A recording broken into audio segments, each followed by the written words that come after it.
Session. The time is 7 p.m. I want to thank you all for joining us tonight for our regular board meeting. Just a reminder that our meetings are open to the public, but they are not meeting of the public. The Board of Trustees meet monthly in a regular meeting to receive reports from staff and take action from recommendations of the superintendent. The board does receive the agenda and all supporting documentation several days in advance of the regular meetings, which allows us to ask and receive answers to many of our questions in advance of this regular meeting. Therefore, lengthy discussions are not always necessary on every agenda item, but as a board, we do have the appropriate knowledge and preparation for responses regarding the content of the meeting tonight. There are other students and other guests present. To maintain decorum, respectful behavior is expected. Disruptive behavior and/or comments will not be allowed. And with that, our first item, we'll move to our Pledge of Allegiance, which our colors tonight are presented by Atascocita High School JROTC. Mark.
Ready, face, forward, march.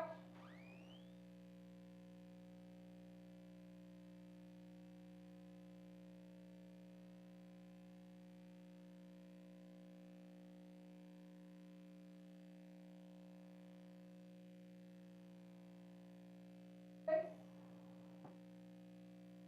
step, right, face, forward, march.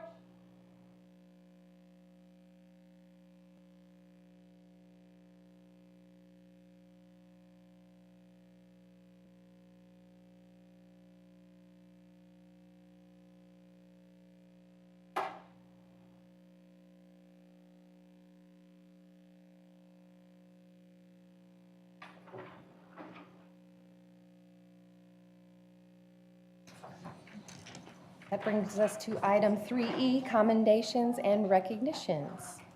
I'll turn it over to our administration. Thank you. Last we met, we talked about how our community rallied together to overcome an unprecedented flooding event that devastated our area. A month later, we're going to take a look at how Kingwood High School and Summer Creek High School faculties and students are adjusting to sharing a campus. Jonathan Fry, please play tonight's inspiring moment. Seeing Kingwood High School underwater was very difficult for me. You know, I've been with Humble ISD for 16 years. 12 of those years have been in Kingwood High School, either as a guidance counselor, an assistant principal, or the principal. And to see the place where you spend a great deal of time, seeing the damage was extremely difficult. You could just feel, you could smell, you could see the devastation that was in that building. You could see desks that were in the rooms that were picked up by the water and moved clean across rooms. Once the flooding reached the second level, it wiped out the cafeteria and a good chunk of classroom space that we would need to conduct business. Kingwood High School is a very big part of my life. The building, the people that are in it, it it's my happy place, it's my home away from home.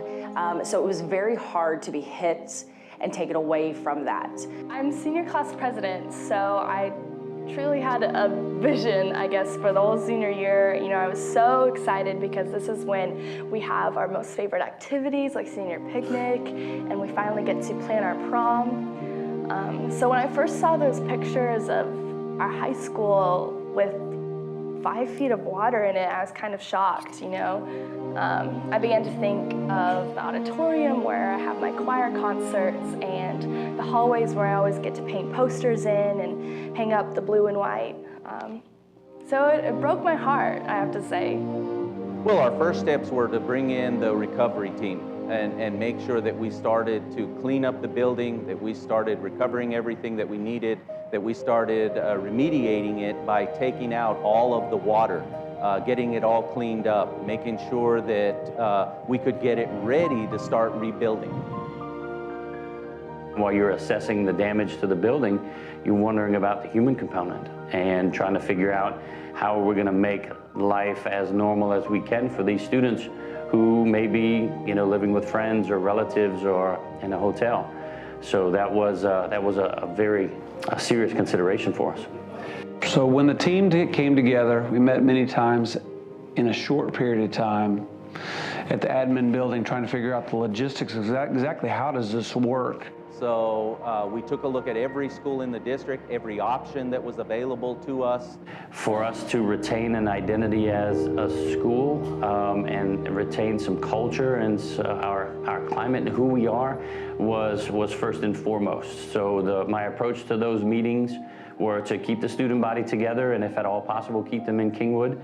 Finally, hearing that we would be at Summer Creek High School, of course it opened a whole new series of questions, but it was the best feeling to feel welcomed and supported by communities all over Houston so that we can be together and stay strong as Kingwood High School. There was so much devastation in Kingwood. I mean, people's houses, the school, I mean, there was just so much loss. And I think more than anything, our administration's push to keep us together just made everything better. When I first heard the news that we would be sharing our school with Kingwood, first of all, my heart went out to KHS and their loss.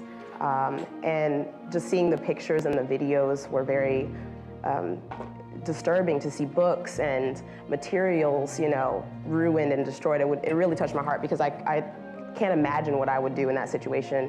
So it really was an opportunity to honor them and to reach out to them and to give back in that way to our sister schools. So I was quite encouraged that we would be able to help them and that they had another opportunity that would be kind of a plan B. The mentality while we're here, and I've told the students this in all the assemblies and at the pep rally, that you know, our motto for this year is, you know, we don't go to school, we are the school. So it doesn't matter where we are, it doesn't matter which building we're in, we're Kingwood High School, and it's going to take more than some floodwaters to wash away the Mustang spirit. Attitude is everything. And in this school, in Summer Creek High School, in the situation that we're in, it is critical that our attitude is positive. It's a can-do attitude, and we will get the job done. From day one, the first day when they had a head coaches meeting here for us to all kind of figure out, you know, logistics and different stuff, I had the best feeling in my gut that everything was going to be okay. On the first day, walking into Summer Creek High School, there were posters up on the wall greeting us as students sharing a home. And several Summer Creek students gave me big smiles, and I was reached out to by the senior class officers of Summer Creek High School. We're looking forward to collaborating together, so it was so wonderful to see how welcoming people can be, because it is a big sacrifice for Summer Creek High School as well, and I'm ever thankful to them for how they welcomed us and made us feel at home when we lost our building home. Yeah. We cut out 8 hours of mandatory face-to-face time, but now we've added 11.5 hours of optional time that they can come and get some extra work in that they need. It's basically a college schedule, so they're having to learn how to manage their information, how to organize, how to prioritize, how to study. They're having to do that now because they don't have a choice. I think I'm still getting all that I needed to learn for this year, but it's just not in front of the teacher. The Google Classroom, we still get the same assignments that we would have gotten if we had a full schedule day. It's just not in school. It's just an adjustment. Teaching is always, adjusting and kind of looking at what the plan is and moving forward with that. And if it doesn't work out, then readjusting. Some classrooms have changed to what we call flipped classrooms, to where they have some type of video or a lesson that they go through at home, and they come into the classroom, and that's where the practice happens, and the teacher is able to work with them and correct any misconceptions immediately. Now we're not even Summer Creek or Kingwood, it's where the Bull Stings and we're King Creek, so it's just a unity, watching everyone come together as one. Just a month ago, none of this ever crossed my mind. I could not have possibly imagined the journey that would be set upon us, but now we're here. I learn every day at Summer Creek High School. We all still participate in our clubs and activities, and we're finding home in each other. And I cannot express my gratitude enough for the support and love that has come from the community, from Summer Creek and Kingwood. It's been a journey, but we're stronger for it. And one day we'll walk back into the doors of Kingwood High School and forever remember this time of Humble ISD unity and strength.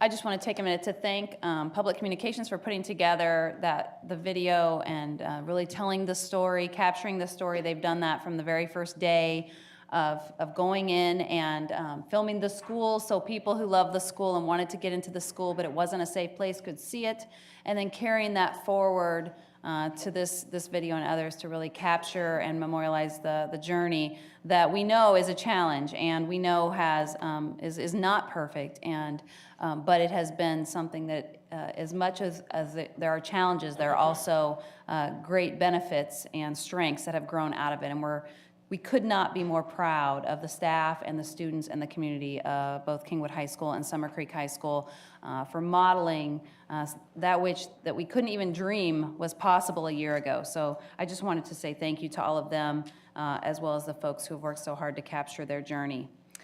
Next, we would like to honor some very important people this evening. We are going to present our Elementary Teachers of the Year.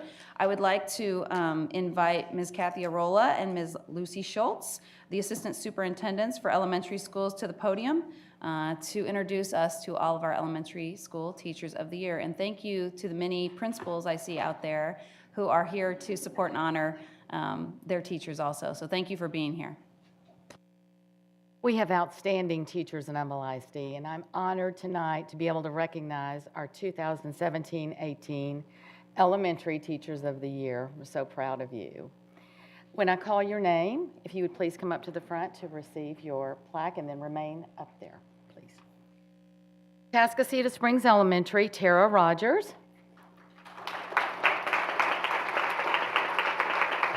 Miss Rogers is also being honored as our District Elementary Teacher of the Year.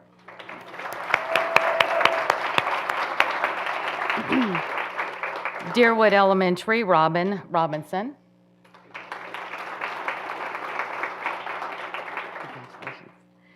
Eagle Springs Elementary, Erica Mitchum.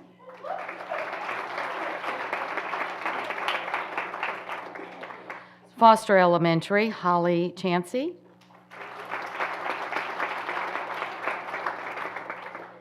Green Tree Elementary, Danny Galliano. Congratulations. Jack Fields Elementary, Lisa McGovern.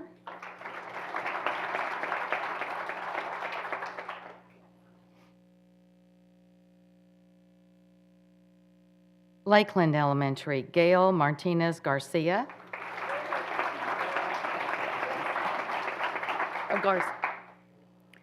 Oaks Elementary, Amanda Yarberry.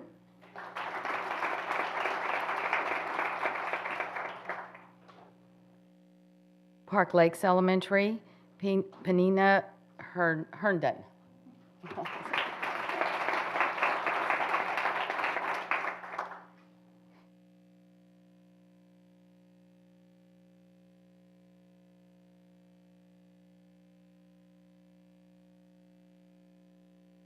Rich Creek Elementary, Melissa Miller.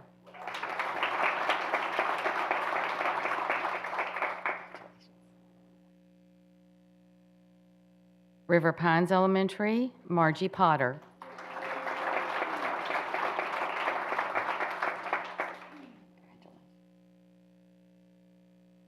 Shadow Forest Elementary, Lori Rose.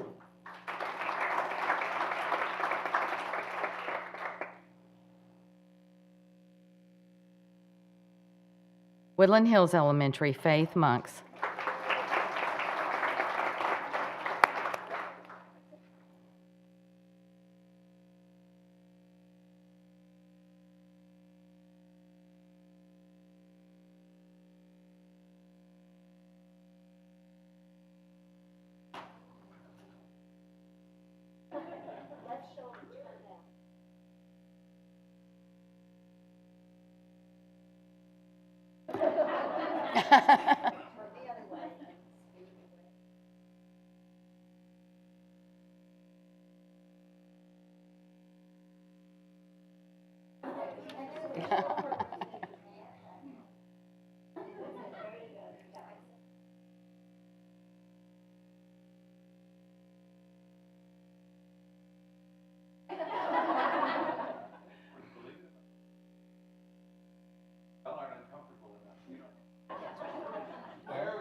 Thank you and congratulations.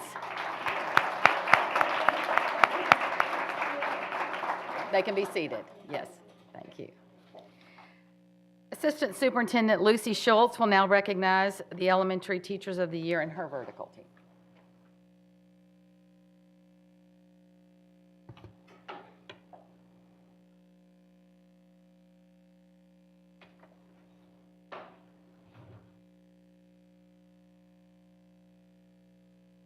Thank you. I am also honored to recognize the following 2017-18 Elementary Teachers of the Year.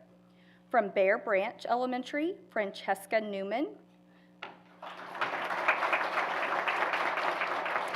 Miss Newman could not be here with us tonight, but we will definitely get her plaque to her. From Elm Grove Elementary, Chris Betts.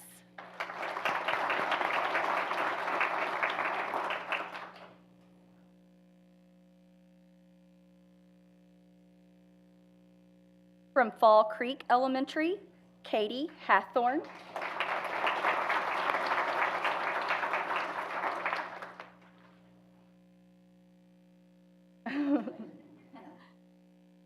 From Humble Elementary, Desiree Moore.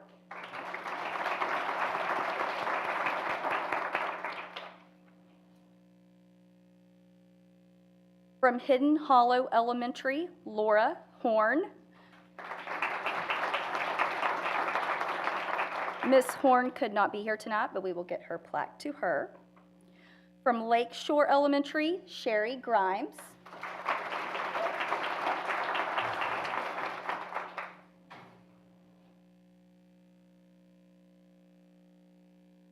From Maplebrook Elementary, Erin Conry.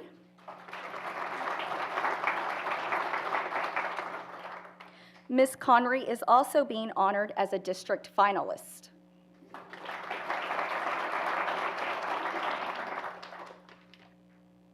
From North Belt Elementary, Ira Uribe. Miss Uribe is not here tonight, but we will get her plaque to her. From Oak Forest Elementary, Mary Hughes.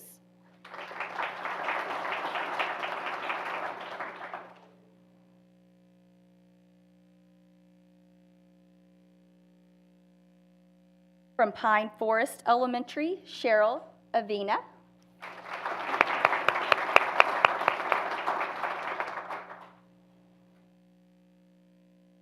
From Summerwood Elementary, Phil O'Neill. Mr. O'Neill is also being honored as a district finalist. From Timbers Elementary, Christine Pugh.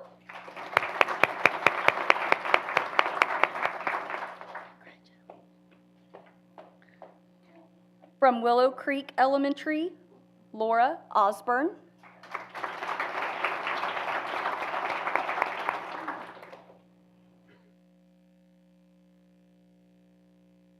And from Whispering Pines Elementary, Juliana Shoney.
Thank you and congratulations to all. At this time, some of our honor teachers may need to leave to ensure they are ready for their students tomorrow. So as they leave, let's give them another round of applause for the valuable work. Our elementary teachers of the year.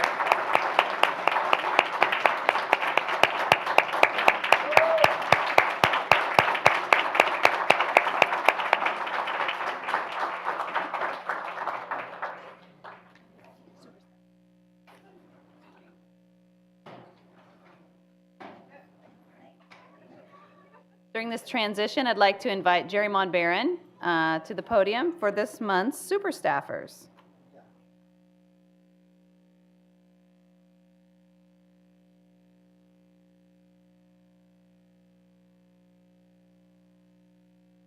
Humble ISD employees go above and beyond each day to meet the needs of our students, and we want to recognize these employees for their important work in making Team Humble ISD great. Each month, campuses and departments select an individual to be honored as a super staffer for their outstanding work in advancing student achievement. A drawing is held, and 3 honorees receive additional recognition at a school board meeting, including a gift card thanks to an award sponsor. And the sponsor for this month's Super Staffer Awards is the Humble ISD Education Foundation. So joining me up front, somewhere, there you go, is Jen Sitton, the foundation chair. So being honored as the elementary super staffer tonight is Dawn Sanson from Deerwood Elementary.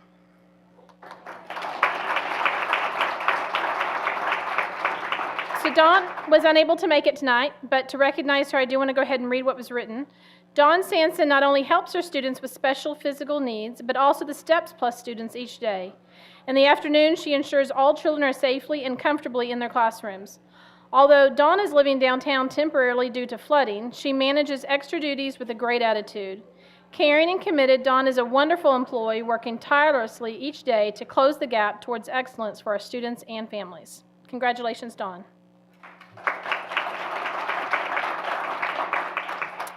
Being honored as a secondary super staffer tonight is Lena Murphy from Timberwood Middle School. And I'm not too sure, so we're going to find out if Lena is going to come in later, and we'll let her know. But let me go ahead and read about what Lena had to say about Lena. Lena Murphy is a first-year teacher, and already she's off to a great start with her students. There is one student in particular who she has built great rapport with to help him have a great year. He not only respects her, but he loves going to Texas history because she is his favorite teacher. She has went above and beyond to build a relationship not only with this student, but with all of her students. Congratulations, Lena.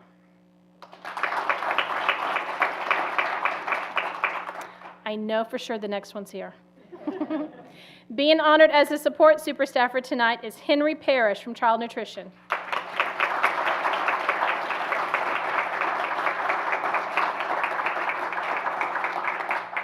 Joining Henry is Shirley Parker, Director of Child Nutrition.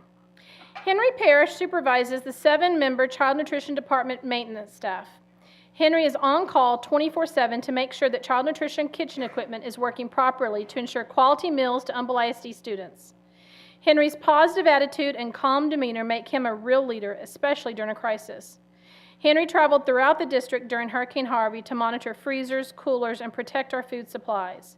Henry is respected by all who work with him, and we are grateful to have him on our team.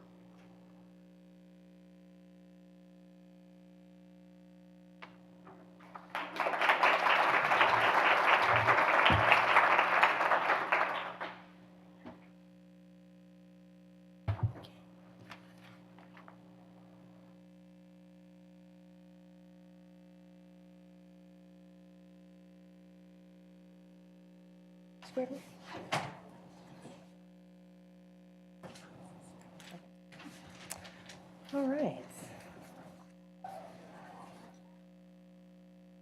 And one final commendation from the board.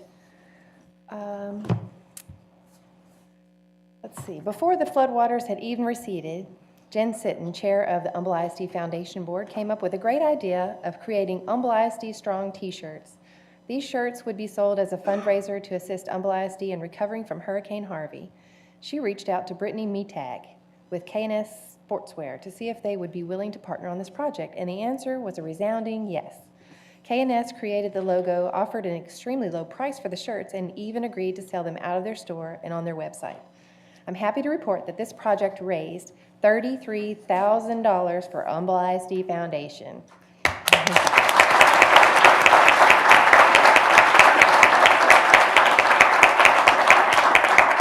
Thanks to all of you who purchased a shirt and for those of you who shared these shirts with family all across the United States. T-shirts were shipped to 24 different states, including Alaska. I'd also like to thank Jen Sitton for being the brains behind this great idea, as well as the many volunteers who helped with this project. Tonight, we want to give a special board commendation and our gratitude to Steve and Katie Wyrick, owners of K&S Sportswear, and to Brittany Metag and Sarah Otis for their work on this project. Will you all please join me to receive this commendation?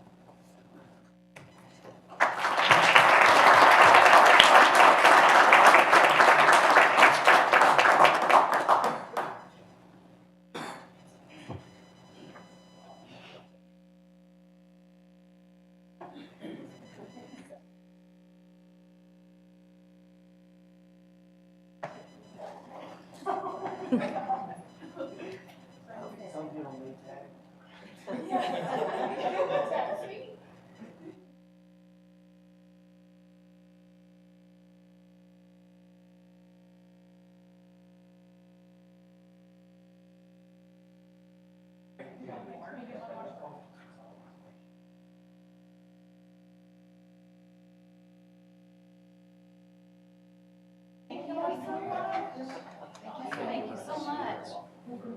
Thank you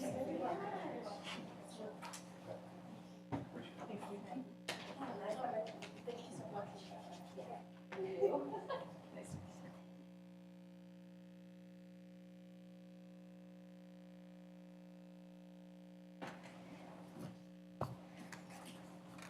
All right.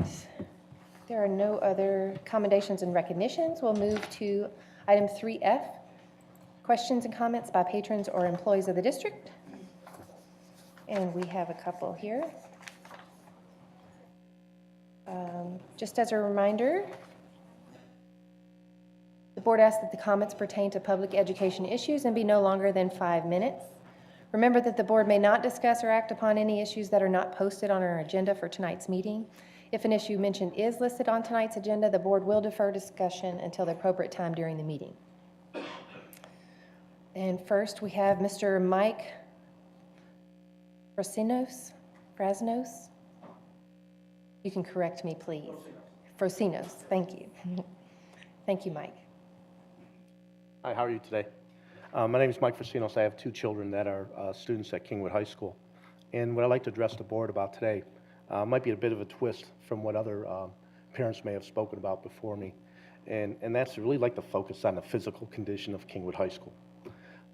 Early on in the process, I think that the school district did a fantastic job on explaining your decision-making process and how you landed on Summer Creek High School as being the best option for KHS.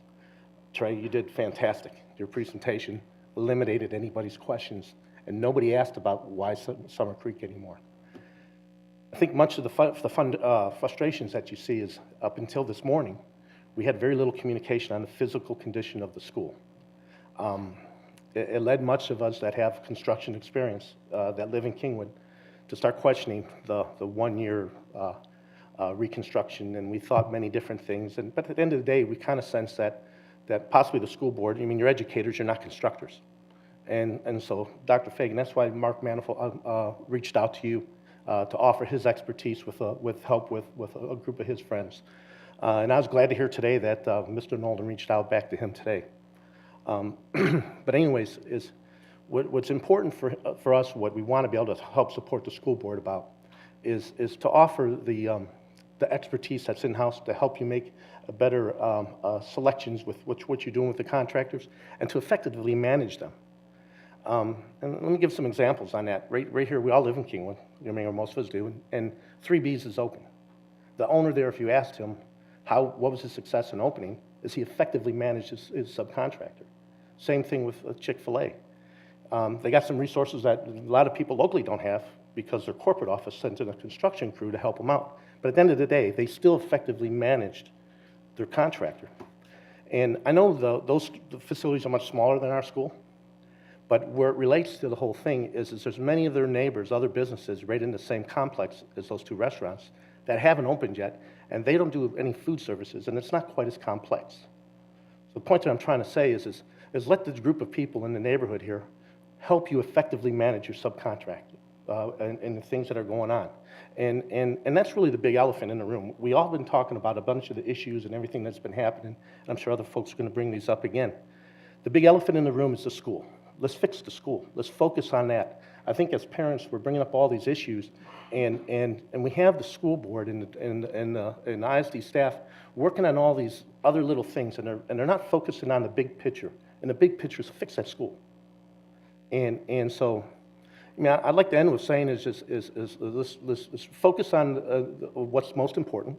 I think as parents, if we have a better understanding of what's going on with the school and its status, and if we know if it's 2 months, 3 months, 4 months, or however long it is, and we have a realistic idea, we can suck it up and say, hey, it's just 2 more months, we can deal with this.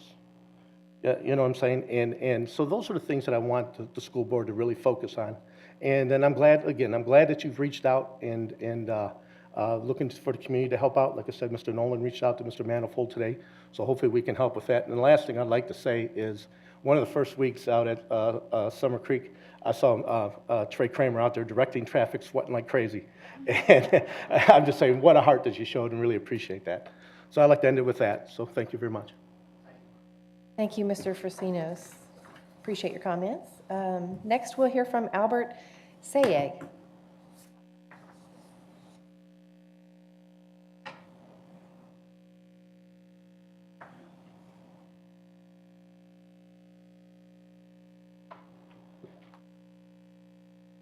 Good evening.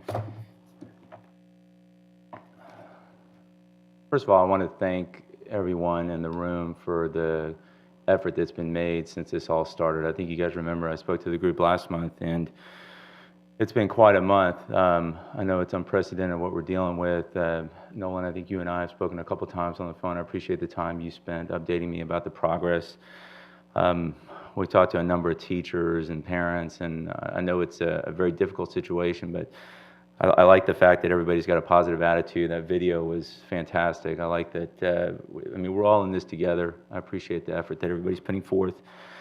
Really what I wanted to talk about is kind of to second what Mike said a moment ago is just a request for more transparency. I like that a note was sent out today that explained what's going on, because up until then, my updates were from Nolan, and I know you've got a lot going on, so you can't really go into depth about everything that's going on. There's probably still quite a bit you don't know. But if there's a way that information could be disseminated to the parents on a regular basis, be it a website or if I need to call Nolan every week, I'll continue to do that. But rumors are flying around that it may not even be ready until beyond next August. Those kinds of things start to fester, and who knows what's true and what's not. If there's a way like today to get information with photographs showing the kind of progress that we're making in the school, I would be thrilled with that. I really would. It put my mind at ease. It put a lot of other parents in the neighborhood's minds at ease. We want to get back to KHS as quickly as possible. The college schedule's fine, but I'm concerned about the impact to my kids' grades. I've got 2 high achievers. I've got a kid that was finished in the top 9% of her class last year, and she's not gotten off to a very good start this year. We don't typically see C's from her, and she's not gotten off to a good start, and neither has my freshman. So the disruption in the academic schedule, I could tolerate it if it's temporary, but this is going to impact her long term. She wants to go to college and she wants to finish in the top 7% so she can go to UT. This is going to have an impact. I'm curious as to how the kids are going to be measured this year. Is it going to be, are they going to be graded on a curve? Or is it going to be taken into consideration that there was disruption to their scheduling? I don't even know if we even know the answer to that yet, but I certainly would like to know, because that's also a concern of mine, just knowing when this will be over and how the kids will be measured academically. And again, I appreciate everything you guys are doing. It's great. Thank you very much. Thank you, Mr. Sayegh. All right, next is item 3G, comments by individual board members. And I just want to start real briefly, if that's okay with me. It is, okay. I just want to make a brief announcement, and it's really my pleasure tonight to recognize Mr. Charles Cunningham, who was recently reelected to his second term to serve on the board of directors for the Texas Association of School Boards. And if you didn't know, Mr. Cunningham represents our region, Region 4, on the board, and he also, in this reelection process, he has to receive a certain number of endorsements to get on the ballot. Mr. Cunningham received 20 endorsements from neighboring districts, which is just amazing. That's the highest number of endorsements received by any of those who are up for re-election. So we just want to congratulate you, Mr. Cunningham, and we appreciate your service above and beyond what you do for Humble ISD, and thank you for representing us. And we'll ask that you step forward and have a picture with Dr. Fagan.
To the board, Dr. Fagan, it is my pleasure tonight to recognize one of our colleagues who recently completed the Leadership TASB course of study.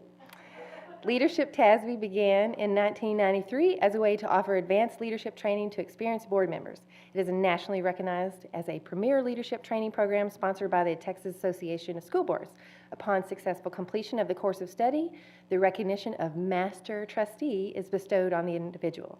Leadership TASB is a highly selective program where normally only 1 in 4 applicants is accepted as a member of a class of 36 participants. Over a 10-month period, the class meets 5 times in 5 different Texas cities trustees. They hear from nationally recognized speakers, tour a variety of school districts, and conduct personal research on a topic of relevance to Texas school trustees.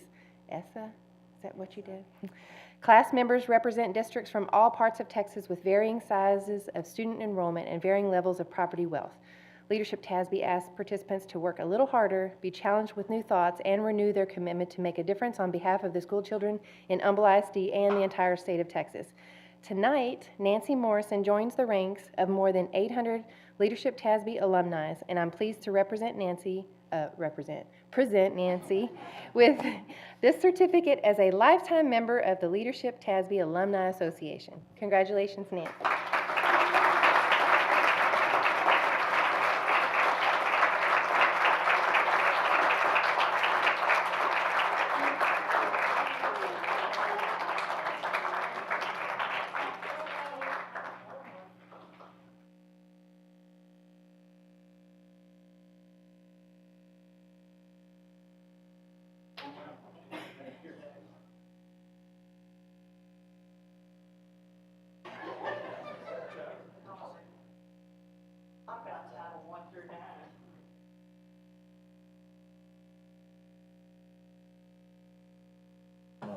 And now we'll continue with comments from other board members. And I'll start with here to my right, Mr. TASB Board Director, Mr. Cunningham. Thank you, thank you, Madam President. I have no comments tonight.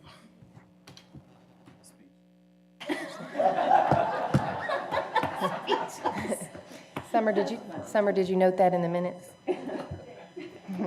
Mr. Sitton? Yeah, I'll be real brief, and I know that's a first too, so you not saying anything, me being brief. I want to congratulate the Teachers of the Year. I know most of them have already gone, but those are the ones on the front lines. Those are the ones making it happen. Those are the ones that don't get the accolades when the kids are scoring well on exams and so forth, and so I want to make sure that we thank them. Congratulations to my colleague, Mr. Cunningham. You do us proud. We appreciate it. Thank you, gentlemen, for coming to speak. When I do the building and planning notes, I'll add a little bit more to the email that went out earlier today on that. We just met on Thursday. And lastly, I want to once again congratulate my wife, Jen, and Brittany and Katie and Steve. I know they already left with K&S Sportswear. But something that started out as just a T-shirt. She wanted to order 1,000 of them and hoped she could sell 500. They sold in excess of 5,000 T-shirts to raise $33,000. So that money is going to the foundation, I believe, and then that's going back to the campuses that are in need. Is that correct? So thank you all. Thank you all so much. Thanks to the foundation, and thank you, Jen. I appreciate it. I'm glad you came to the meeting tonight. This seems to be the only time we get to see each other anymore. So, but anyway, that's all I have. Thank you, Mr. Sitton. Mr. Lopez? Just ditto what Mr. Sitton said. Congratulations to Nancy, and of course, Mr. Cunningham for his leadership statewide. And I also want to thank our financial department, Mr. Seal and his crew. We're another year, another first report. That's the State Financial Management Report. We scored a 100 out of 100 again, and that your crew, Mike, just does a great job. So thank you for that. And that's all I have, Madam President. Thank you, Mr. Sitton. Ms. Dixon? Congratulations to Mr. Cunningham. Mr. Lopez. To Mr. Cunningham and Mrs. Morrison, and also congratulations to the Elementary Teachers of the Year. I'd also like to welcome our new in-house counsel, Stephanie Marr. Welcome to Humble ISD. And also, thank you, Summer, for finally getting my nameplate. Thank you so much. That's all I have. Thank you very much.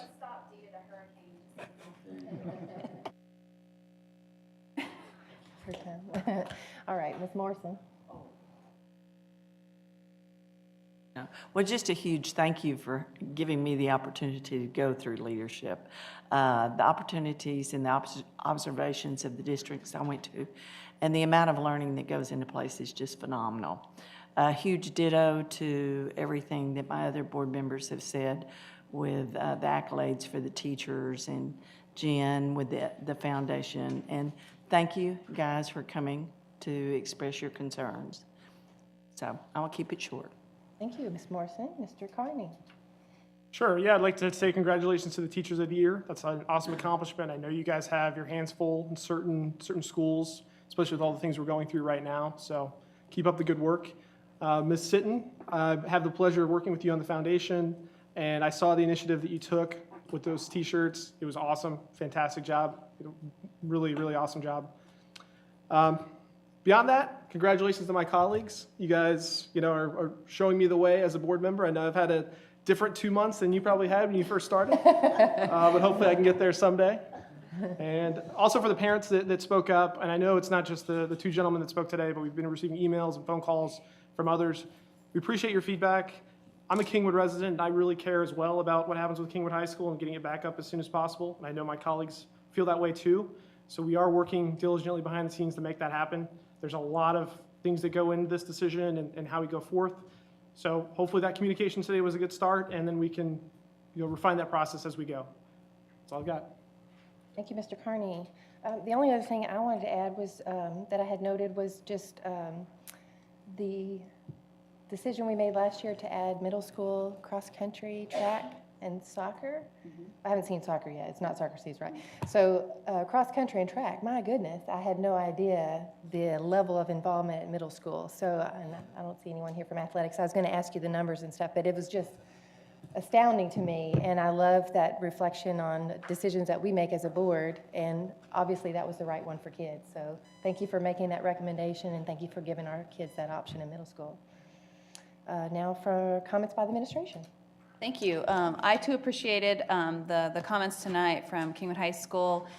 We are completely on board with all the help we can get and have returned many phone calls. About a month ago, we said about 30 to 45 days of drying, and so it does seem slow when you're waiting for that to kind of happen. It's like a pillow in the dryer or something, but in any case, the reality is that we're just now entering the next phase of this, where we are getting environmental studies back, and where you can also start to talk with architects and construction experts. So we're just crossing that tonight, and Mr. Sitton's going to talk more about that, I believe, on the building and planning commentary on that last meeting and where we're going from there. But we definitely want to keep everyone informed to the best of our abilities, so we will continue to communicate as we have good and reliable information. We appreciate the feedback so that we can continue to work with the school. Mr. Kramer will obviously work with Dr. Landry on any concerns we have regarding the students' challenges and what they're experiencing there. So we want people to continue to bring that information to us so we can help you with your unique circumstances. That's really important to the families and the students involved in the extenuating circumstance that we're in. So again, thank you for folks who are offering individual expertise, and we are returning those calls and working through this process and involving a lot of our major partners that are experts in this area in this work also. Thanks to Public Communications for getting that information out today. It's been a great start to the school year. Been out in schools, very excited to see all of the incredible things our teachers are doing. Also, if you don't follow teachers on Twitter and they are on Twitter, I just highly recommend that, because I think it's very exciting to see some of the unique things that are offered to our students across the entire school district. And we're a large district, so being able to see that on a day-to-day basis makes it feel like family and really have a sense of where we're going together. So encourage folks to get online and participate in that Humble ISD Twitter traffic that happens every day throughout our district. Thanks. Thank you, Dr. Fagan. That brings us to item 3I. We have an action from closed session. Mr. Sitton, do you have a motion? Yes, ma'am, Madam President. As to the personnel, I move that the board approve the administration's personnel recommendations as presented with addendum. I have a motion. Do I have a second? Second. Motion and second. All in favor? Unanimous? Also, Madam President, in accordance with Board Policy DGBA Local as to the Level 3 Employee Complaint Appeal, I move that the Board of Trustees uphold the administration's decision at Level 2. Second.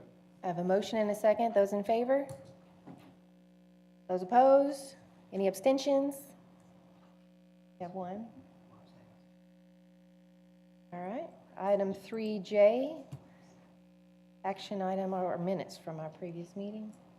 Yes, Madam President, as to the minutes, I move that the board approve the minutes for the regular board meeting held on Tuesday, September 12th, 2017.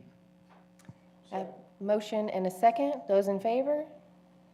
Any opposed? One abstention. Item 3K, Yes, ma'am. And also as to the minutes, I move that the board approve the minutes for the special board meeting held on Saturday, September 30th, 2017. Second. a motion and a second. Those in favor? Unanimous. Thank you, Mr. Sitton. Next, item 3L, we'll have an update on board associations and committees as soon as that updates. And our first, we'll hear from our audit committee, Mr. Charles Cunningham, our chair.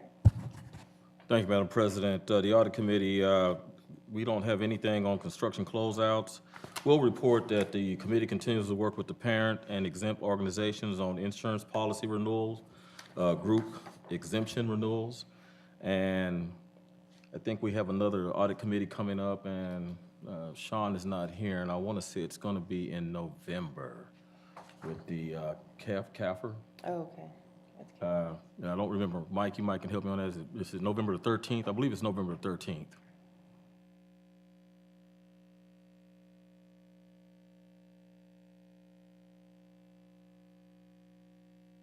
My computer's down, but I want to say it's November the 13th. And so it is? All right, thank you. And for the rest of the board, thank you, Mike. And the rest of the board members, our committee members, Ms. Lamont Dixon and Mr. Carney, they have the rest of the report. If you have any questions, please get with the members, myself, or Ms. Fashawn. That's it, Madam President. Thank you, Mr. Cunningham. Next, we'll hear from our chair, Mr. Lopez, of the Board and Superintendent Evaluation Process and Goals Committee. No reports. I think we covered everything Saturday before last. I think we did. Next, Mr. Sitton, our Building and Planning Committee Chair. Yes, we met on Thursday morning, Thursday afternoon, I guess. Mr. Cunningham and Ms. Lamont Dixon also serve on that committee with me. We had a lot of bullet points. I'm going to touch on some, and I'll spend a little more time on Kingwood High School. The Groves Elementary is up and running, as you know. Purcell Construction is still working to complete the punch list items. PBK issued a directive on how to correct the window issue in the libraries, and we've already received compensation for the books that need to be replaced. All of this should be in the report that you got via email from Mr. Correa. The next thing on the agenda for us to look at as a board is the location for the next elementary 29. We're looking at basically 3 different locations. They're gathering PASA data as we speak, growth information.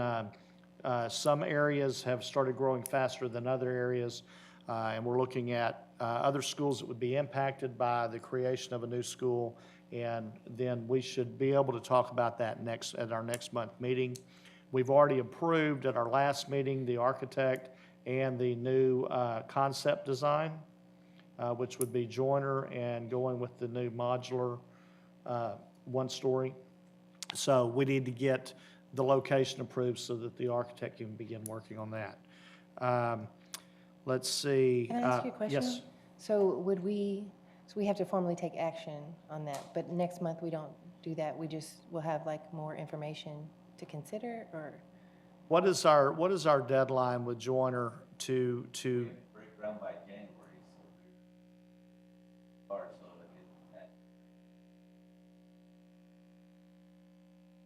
If we have to, we could do a workshop or something. Yeah. Okay. Yeah, because we've got to nail that down, and we just have to get the relevant data to make the right decision. To for that. workshop it out. Yeah. Okay. I'll come back to Kingwood High School. The Kingwood Ag Barn was underwater, and right now the plans are to repair the barn, but not do a permanent fix on it. What we asked in committee was to look at some other options, look for a central site, look for other just current location, do we build up the land, et cetera. One of the issues with building up the land, we have to build it up 10 feet, and if you do that, the roads are still underwater. So you're not going to be able to get to it. So we've asked them to get the kids up and running there, and let's spend some time to see what a permanent fix would look like on that. The Instructional Support Center and the Welcome Center are both in the testing phases. They're environmentalists and hygienists there. They're looking to look at the air quality, look at mold, look at all the things so that we can get a green light to go in and start working on those. The Welcome Center will probably be done, will be done in 2 phases. The first floor and the standalone building along with the strip mall were all flooded, so that would be under phase 1 with insurance and FEMA. Phase 2, 3, 4, and 5 are going out for bid as we speak. Let's see. Middle School 9 update, we're at 40% completion. We should have, we're shooting for substantial completion as of April 1 of 2018 for an opening middle to the end of August of 2018. There's a couple items on your agenda that we talked about. The roof at Humble Middle School, it was already in the planning stages, and the storm really magnified those issues. That is not a storm-related issue, so that does come out of our budget. That's why you'll see it as an action item. Let's see, there's another item to approve PBK to work on the Welcome Center. They're also helping us with the Kingwood High School reconstruction and the ISC as well. We have moved our board meetings now. Instead of the first Thursday, we're going to meet on the last Tuesday of each month. Okay? Building and planning committee meetings. To accommodate Miss Lamont Dixon and make sure that she's able to get her kids where they need to be. And also Nolan. All right. Now I'll come back to Kingwood High School. As Dr. Fagan mentioned, there's a lot that goes into it. You also have to remember that we are a public entity using public funds. So there's different things that we have to do and can do.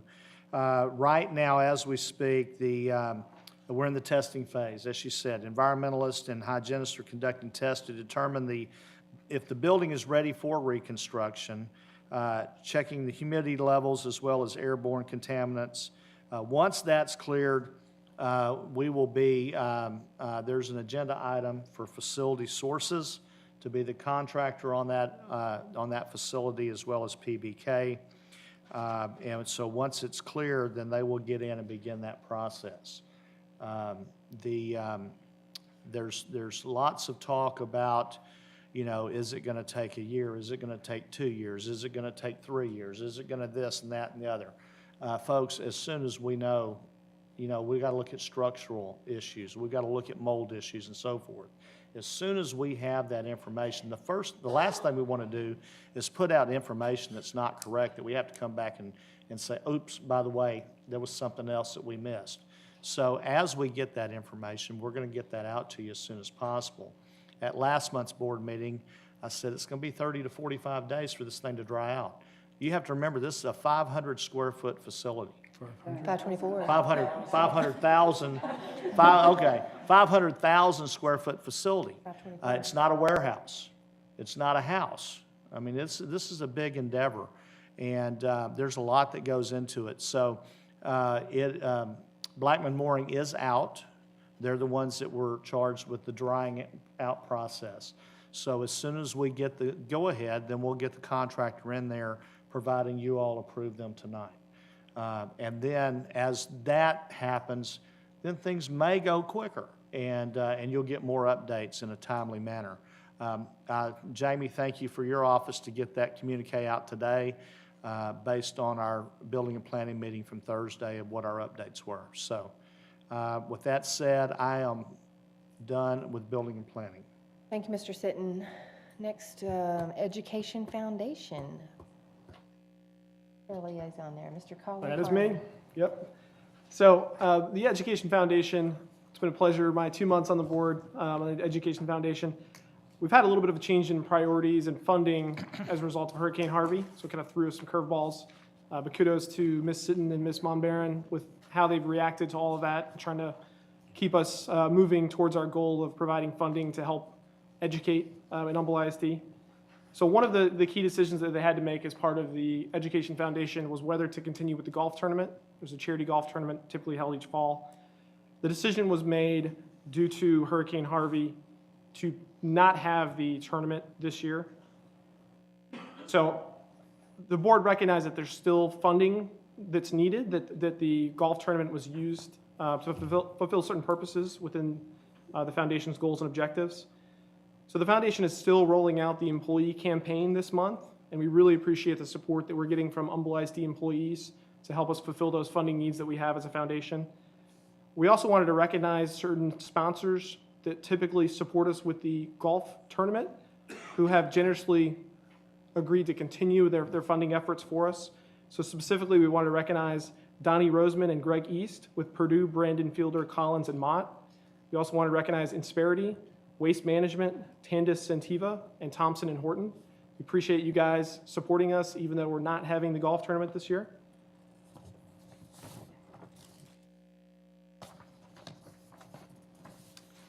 And we also wanted to thank all of those that have reached out to the Humble ISD Education Foundation throughout the United States.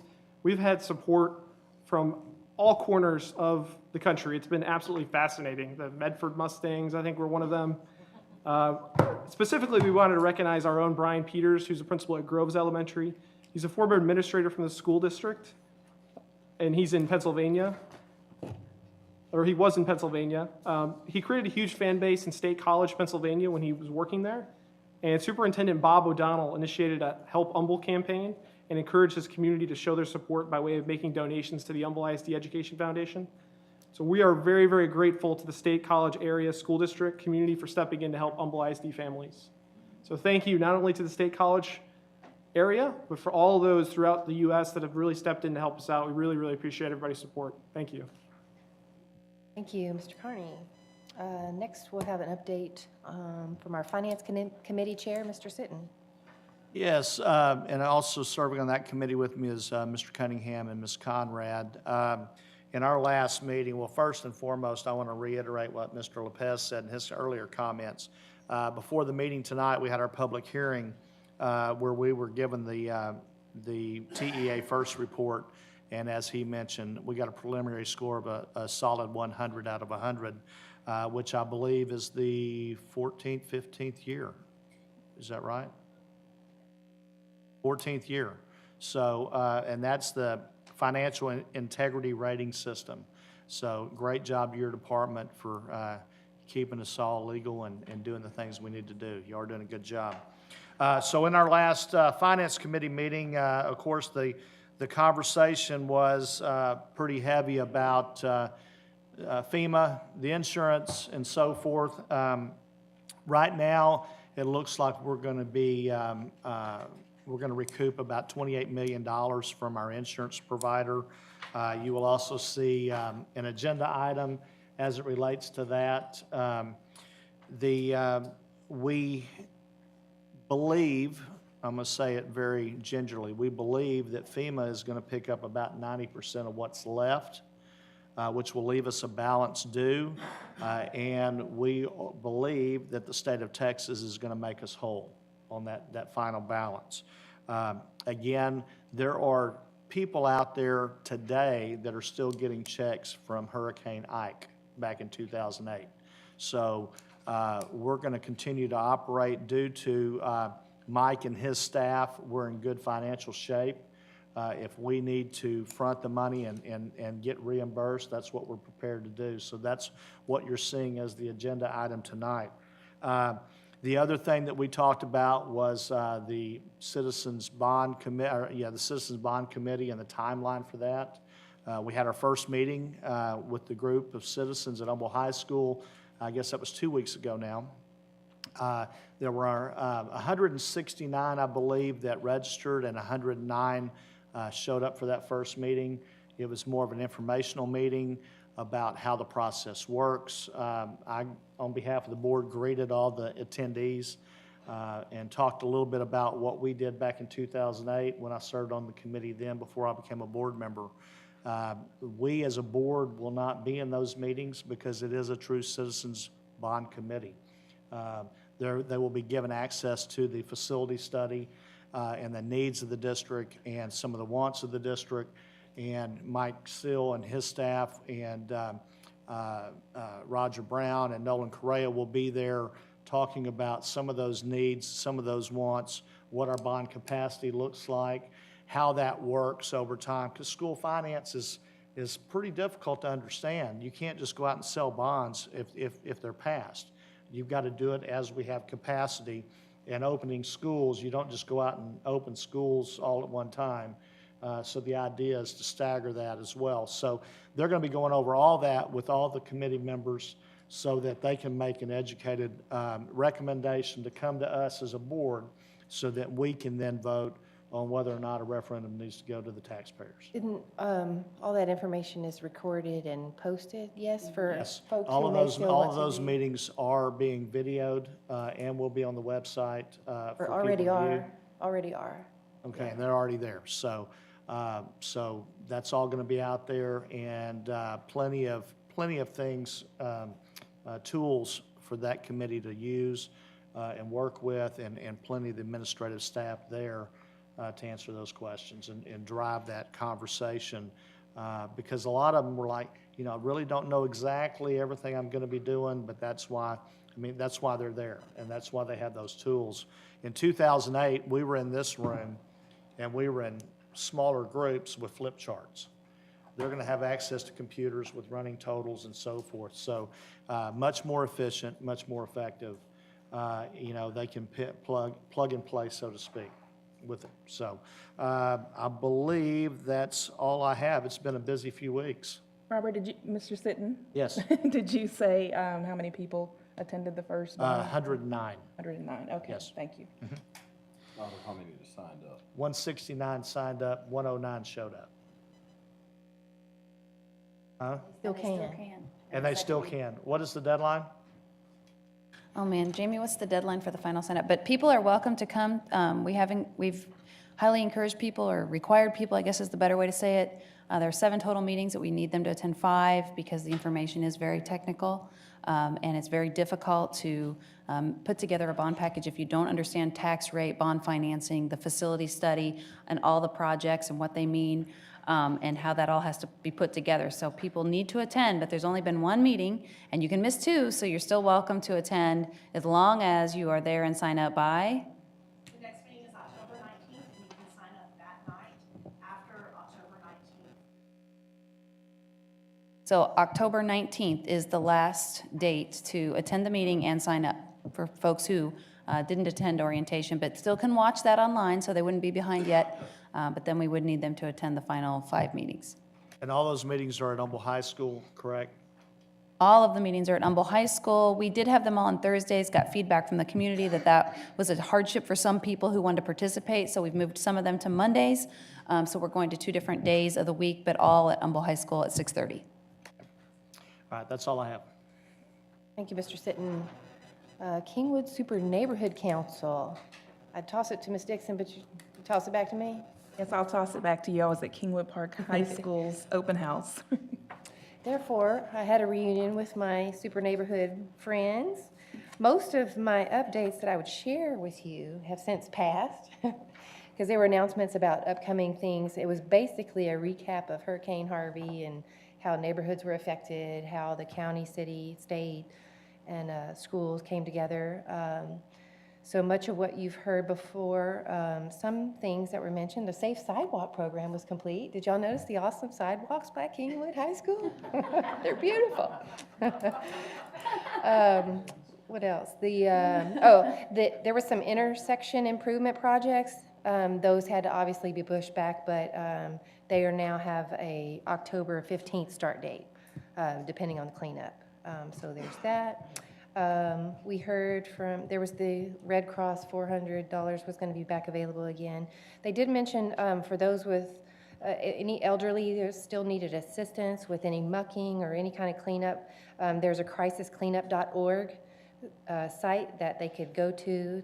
And I think it was like the site just really gives you the phone number to call because you couldn't do it through online or something. But if you know of elderly or disabled that need assistance still, you can call that number until October 15th. So you have 5 more days.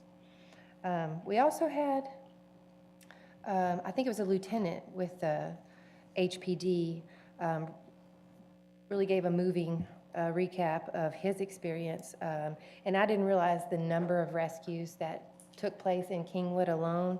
He said they performed over 1,600 rescues just in Kingwood. That blew my mind. I was thinking hundreds, not in the thousands. And then we had 300 plus homes just in Kingwood flooded. So he said one of the most difficult decisions he had to make as the lieutenant during that crisis was when they had to start prioritizing the rescues. That was really difficult. How do you prioritize someone over someone else? So anyway, it was really difficult to hear that. But we had great folks leading that process. We also heard from Art Murillo, who's from Metro. And they're kind of starting a What's Next campaign where they're seeking public input for their long-range planning. So they want to make sure everyone's aware of that and thinking about what are our expectations for Metro in the years to come. And if you have input that you'd like to share, you can go to metronext.org. Or you can share it with Martina and she'll bring it back to the Super Neighborhood Council meeting. Their next meeting is Wednesday, October 18th. Okay, that's the Super Neighborhood wrap up. Next, we go to Legislative with Ms. Morrison. Okay, well, we have no report tonight. No report. Thank you, Ms. Morrison. And we have 2 other committees. We have 2 other committees listed. Okay, so we have 2 other committees listed there this month. However, from our work together as a board, we had kind of reviewed our planned work for the year, and we determined that these 2 ad hoc committees that had been formed, we've really kind of completed the work that was set forth for those committees. And so those 2 committees, the Program Eval Committee and the Technology and Data Governance Committee, have hereby been dissolved. And we do much of our work through our standing committees, but the ad hoc committees are really formed to update policies, develop a strategic plan, or to study and find creative solutions to maybe some challenges that we have in our organization. So we'll continue to evaluate our work ahead and the need to form other committees based on that work. Mr. Singh. And just to add to that, the rationale behind both of those is, as we do our breakfast with the board, I thought I shared the rationale. Go ahead. As we do our breakfast with the boards on a monthly basis, what we have decided to do is because we meet with principals and we meet with department heads already, to incorporate some of the information that we would normally do in committee in those monthly breakfasts with the boards. So the information is still getting to us without a formal committee process. That brings us to item 4, which we have nothing under, no governance reports. That brings us to our consent agenda. Nothing under governance reports. We'll move to 5, Superintendent Division. Item A, interlocal contract. Pull that. Okay, that's a pull. Hold on, let me find my. Okay. Items under Learning Division. Item 6A, resolution for extracurricular status of 4-H organization. Item B, requirements for campus operating under capacity, over capacity, because of Hurricane Harvey. Item 6C, missed school day waivers. Item 6D is an information item. Moving under financial services, item 7A, ratify approval to replace Humble Middle School roof. or roof, depending where you're from. Item 7B, increase the general operating budget revenues and expenditures for anticipated insurance proceeds covering damages lost from flooding. Item 7C, tax refunds. 7D, waiver of P&I.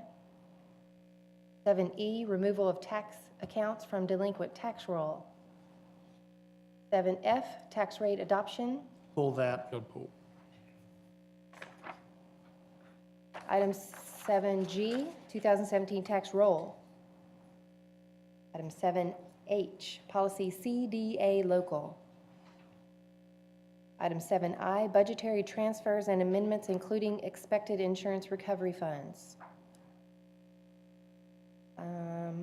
Under human resources, item 8A, reduction of minimum work days of service.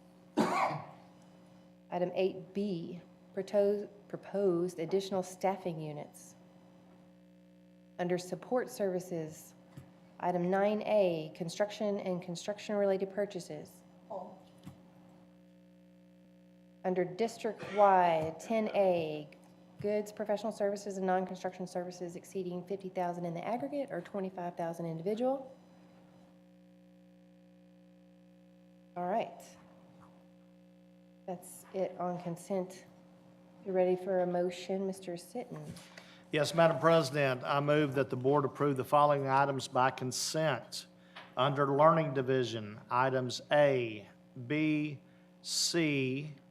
Under Financial Services Division, items A, B, C, D, E, G, H, and I. And under Human Resources, items A and B. Under District-wide, item A. All right, I have a motion. Do I have a second?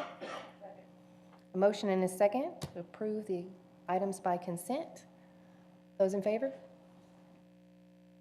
Unanimous? Now, I go back pulled first before information, yes? Okay. Okay, so we'll go back to Superintendent's Division. We're looking at item 5A, interlocal contract for after-school services at Ross Sturding Middle School. So moved. I have a motion Second. and a second. Is there discussion? Yes, Madam President, I pulled that, and Dr. Fagan, we really kind of did this before you came on board, if I believe I'm right, and so we're into our second year of this contract, and I was really wanting to know, since it's a federal grant, who's the responsible party? I believe it's, if I'm right, it's the Harris County Department of Education, but I'd like to know the staff makeup, and this is for future, what I'm looking for. The staff makeup and kind of like the number of kids that are affected and our measure. And really, can I get a report on how the first year went? Because this is a 5-year, about $155,000 a year for a total of about almost $750,000. So I'd like to see how that's going, because I know federal grants can be very stickler, and we need to make sure. I just want to know how it's going. Great, so we will bring back a memo to the board on that particular grant. Yeah, I'm in favor of, we already voted on it, but I need to know. Thank you. I'd like to see, there's a budget included in there, if you Yes, could it's show a budget, like yeah. year 1 to year 2 Sure. comparison. Anything else? That was it, All Madam right, President. thank you, Mr. Cunningham. I have a motion, and I have a second. Those in favor? Unanimous. All right. Moving to financial services, item F, 2017 tax rate adoption. Do you have a motion? So moved. Have a motion, do I have a Second. second? Motion and a second. You have discussion? Mr. Sitton, I believe you pulled that. Yes, Madam President, the superintendent recommends that the Board of Trustees approve the ordinance to set tax rate for 2017, adopting a total tax rate of $1.52 per 100 of taxable value, $1.17 M&O, and 35 cents INS, which relates to no tax increase for the current year. Thank you, Mr. Sitton. Any other discussion? Those in favor? That is approved, unanimous. And finally, I lost my server. That's okay. We're going to Support Services Division. Item A, construction and construction-related purchases. Do I need a motion? I need a motion. So moved. So moved. And a second? Second. Motion and a second. We have discussion. Ms. Dixon? Yes, I pulled that. I know that Mr. Sitton did speak to who the vendors are and that we're using Facility Sources as the contractor. And I just wanted to also just comment a little bit from a Kingwood standpoint. And I know we've discussed a little bit about communicating, but some of this information that we have, I would like to see it updated on a weekly basis and sent out, not updated, but sent out on a weekly basis, whether we use the Humble ISD Connect or direct email to the Kingwood High School parents. But I also think maybe we should include some of the information for the Summer Creek High School parents so they also know where we are in, I guess, having their entire building back as well. So I just wanted to kind of comment a little bit on that. Any other discussion? Thank you, Ms. Dixon. I have a motion and a second. Those in favor? 7-0. Okay, that brings us back to our information items. And first, we'll have our report on delinquent tax collections for the period for July 2016 through June 30th, 2017. And we have with us from Mr. Donnie Roseman and Mr. East from Purdue, Brandon, Fielder, Collins, and Mott. Thank you guys for being here. Thank you very much. I'm Donnie Roseman. We are a little bit late this year. Harvey threw us a curve in our annual report, but Greg is getting prepared and we're going to walk you through it, what we have. I just had a couple of general comments. We haven't seen in our practice yet the true impact of Harvey and what he's going to do. Your tax collections through June, when everything was released to us to collect the delinquencies, excuse me, were in your usual great shape. We haven't seen a real delay or pushback yet from your delinquent taxpayers or non-taxpayers. What we are seeing in the district courts in Harris County, if someone walks in and says anything that begins with the letter H as in Harvey, they immediately get a continuance. So that is going to slow our progress down the road. Having said that, recognize that most delinquent taxpayers don't end up in the courthouse. They just need time and we work through it. This is a weird year, so when we report back next year or sooner, if should you desire that, we'll have a better handle on that. Fortunately, for where we start on July 1 with your delinquencies, it's a very small percentage and it's not going to adversely impact you should we have a delay in collecting the remaining balances. And with that, I'll let Greg jump in and walk you through our report. Thank you. All right, thank you. This slide shows basically your calendar for the 2016 tax year. The appraisal district appraises the properties based on their value as of January 1st, 2016. Last October 2016, your tax office mailed the tax bills. They're due then, and then the taxpayer has until February 1st to pay without penalties and interest. They go delinquent February 1st, 2017 this year. Penalties and interest started getting charged then. Your tax office mailed a courtesy bill in March, just telling people, hey, you're delinquent. And then they mailed another bill in May saying, if you don't pay, collection penalty will be charged. And then in July, the collection penalty starts to get charged, and that's when we took over your tax roll for the 2016 tax year. This shows your total levy and how much was paid by June 30th. You can see total levy was over $220 million, and tax office collected over $217 million, leaving about $3 million left. That's a very good performance. Of course, this was long before Harvey and the massive disasters of last month, but that's a very good performance, and you can see that's common with what you guys, your taxpayers, have been doing the last several years. You've been well over 98% for a long time, and that's been true even as your total levy has gone up each year.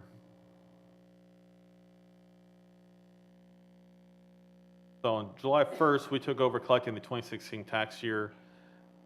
We immediately start going through the accounts. One of our partners goes through and runs title searches on many of them. And we look for accounts that we can identify problems with. If it looks like something odd, we'll check the title and see if the owner is still the owner, that kind of thing. We have about a couple $1 million collection pending. That just means basic account. There's nothing unusual, just we have our staff calling. We send letters and we're just trying to collect it. We have about 5% in bankruptcy. That's not really an unusual number for a district this size. See, about 3% we've identified as bad addresses. Periodically, we go through accounts that have bad addresses and see if the person has turned up. These days, if someone's moved, they'll sometimes renew the driver's license right away and sometimes not. But also, if they have a car, they have to register a car every year and their addresses will eventually turn up. We have about 12% in litigation already. We'll work through that, although as Johnny said, it's going to be a delay because the judges will be more generous than normal in granting continuances, which is understandable considering what's happened. But 3% are in partial payment agreements, and you have about 7% are in deferred. If you're over 65 or disabled, you can get a deferral, and that means basically we don't work on the account as long as it's your homestead. It's still delinquent, and you pay interest rate, but it's less than the normal rate. And this is showing all the tax years, so 2016 and before.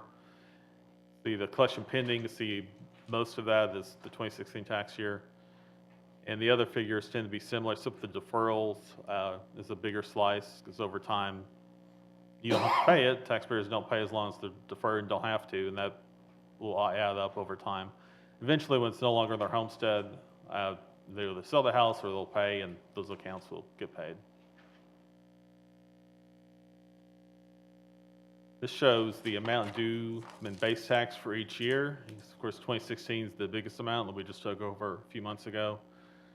2015 is last year. You can see it's only 12% of the total, and just, of course, goes down over time as we go further back in time. This is showing the current year turnover as of July 1 for the last several tax years.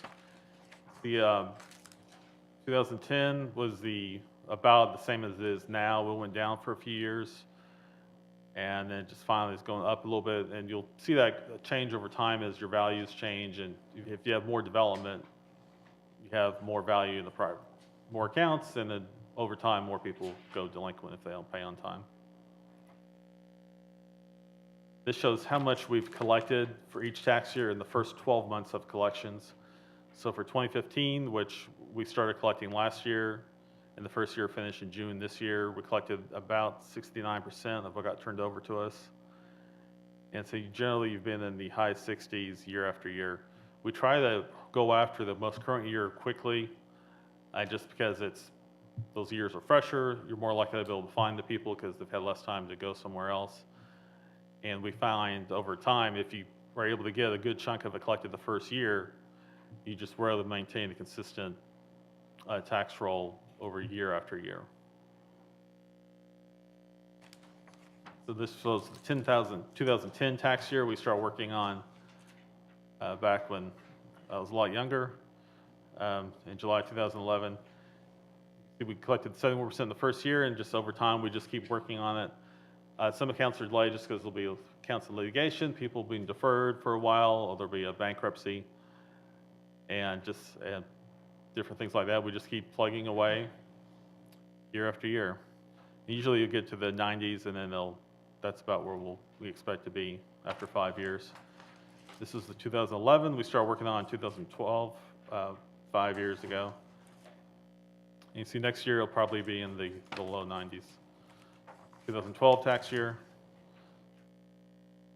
And you can see generally you get your taxpayers, even ones that go delinquent, most of them pay in the first year when they're delinquent. We start contacting them, and the rest will end up paying over the next 4 years, and we'll have almost all of it done. This is the most recent year that we just finished in June this year. That's all we have. If you have any questions, Donnie will answer them. I'll watch, but. Just one. I just wanted to say once again, first appreciate all the support that you guys have given the district, and I appreciate the work that you guys have done. It really speaks well, and so I just want to say thank you. Thank you very much. It's an honor to work with you and your citizens. It really is, and we appreciate it. Thank you, Donnie. Thank you, Greg. Thank you, guys. Thank you. Right. Going back up to item under Learning Division, we had an information item on our annual report for School Health Advisory Council. Their presentation or?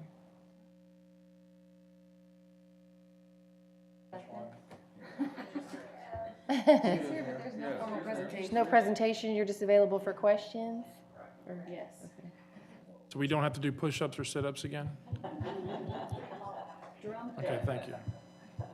Drum fit next year, Helen. Sounds fun. It is.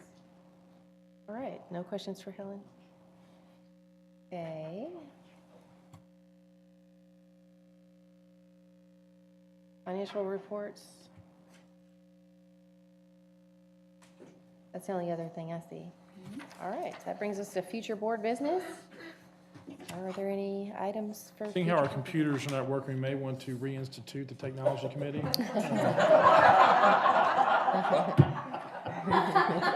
definitely goes in and out. Mine worked the whole time, Kind of went from. Yeah, mine didn't. All right, no items for future board business? All right, then we are adjourned. It is 8:31 PM.